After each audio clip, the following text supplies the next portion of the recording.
thousands have taken to the streets to protest against the death of black men in the custody of white police officers. Now, here in Australia, Indigenous deaths in custody is a problem that often fails to command the same social and political attention. Shadow Indigenous Affairs spokeswoman Linda Burney joins us now from Sydney. Linda, very good to talk to you this afternoon. Good to talk to you too, Andrew. As we've seen with those US protests, they tend to be reverberating now around the world. Is it likely that Australians will now question this nation's treatment to our Indigenous Australians? Well, I make no comment on what's going on in America. That's not my place, except to say that I was listening to the radio overnight, and I think it's become a much bigger issue than the death of Mr. Floyd. And it seems to me that this is an issue of equality and frustration. In Australia, we had the Royal Commission into Aboriginal Deaths in Custody, which still is a very significant reminder of the situation for First Nations people in this country. And it's a very big issue in the Aboriginal community. There have been over 430 deaths in custody since that Royal Commission, which examined 99 deaths. And we also know, Andrew, just in the last 12 months, there's been a death in Victoria, 2 deaths in Western Australia, and of course the shooting death of Kamaju Walker in Yuendamu just last November. Yeah, as you pointed out, more than 30 years since that Royal Commission. As far as the recommendations that were made at that time, how many have been implemented successfully? Well, not very many. What happened is that Royal Commission laid responsibility at both the federal and state governments. And of course there was various committees set up to monitor the implementation. But I have to say that that report, the recommendations of the Royal Commission were cherry-picked, and not all of them were implemented anywhere. And I think that's the tragedy of it, really. Perhaps if they had been all implemented, we would not be seeing the terrible outcomes for First Nations people in custody in Australia that we see today. There are many things that could be done to, I think, address the situation, but when you actually look at the statistics, they're absolutely stark. And these are just statistics, but they are also real people, Andrew, and that's what we've got to remember. In the Northern Territory, for example, something like 90% of the adult prison population is Aboriginal. In many other states and territories, including Queensland, South Australia, Western Australia and New South Wales, the Indigenous prison population is over 30%.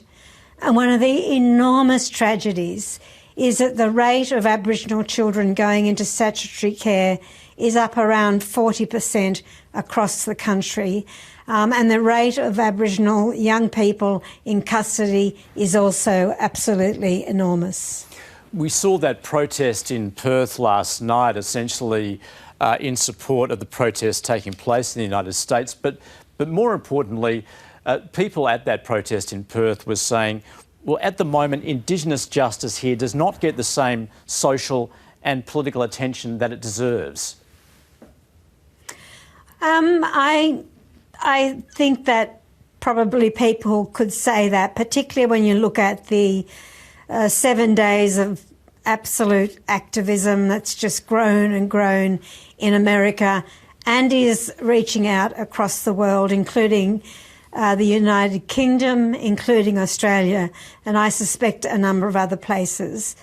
But when you really examine what the issues are for First Nations people in this country, it is a tragedy. The social justice outcomes are just absolutely appalling. You have a look at the rate of Aboriginal people in jail and the reasons they go to jail. Many of them are very short sentences. There has to be a better way to do things. And I think that this issue that's brought this to light in America is a chance for Australia to re-examine what the record is here and make some substantial changes into the way that custodial sentences are dealt with and the way in which Aboriginal people are incarcerated in Australia. And Linda Burney, can I just turn to the effects of the pandemic as they stand at the moment? Of course, in a lot of remote Indigenous communities, the people are still in strict lockdown. How is that affecting them at this point? Well, one of the wonderful things, if you can say there's anything wonderful out of the terrible period that we're in now in Australia, there haven't been any infections in remote communities. And of course, the National Biosecurity Act plus the actions of various state and territory governments have been the reason why we haven't seen what were potential and still potential dreadful outcomes in remote communities. But the issue that you're raising is a very important one, and that is that many of the remote communities are still in lockdown, where the larger towns in those states and territories have lifted a lot of the restrictions. My understanding, Andrew, is that the territory is moving to lift the restrictions next week. I can't talk about South Australia or Western Australia, but obviously there are communities saying, well, is it not time for those restrictions to be lifted? But the real point is the safety and security of those communities. And I have to say this, Andrew, as well, is that it is important for non-Aboriginal people in this country to understand the position and the poverty that still exists in Aboriginal communities, which is a blight on this nation broadly. Shadow Indigenous Affairs spokeswoman Linda Burney, thanks for joining us. Thank you, Andrew.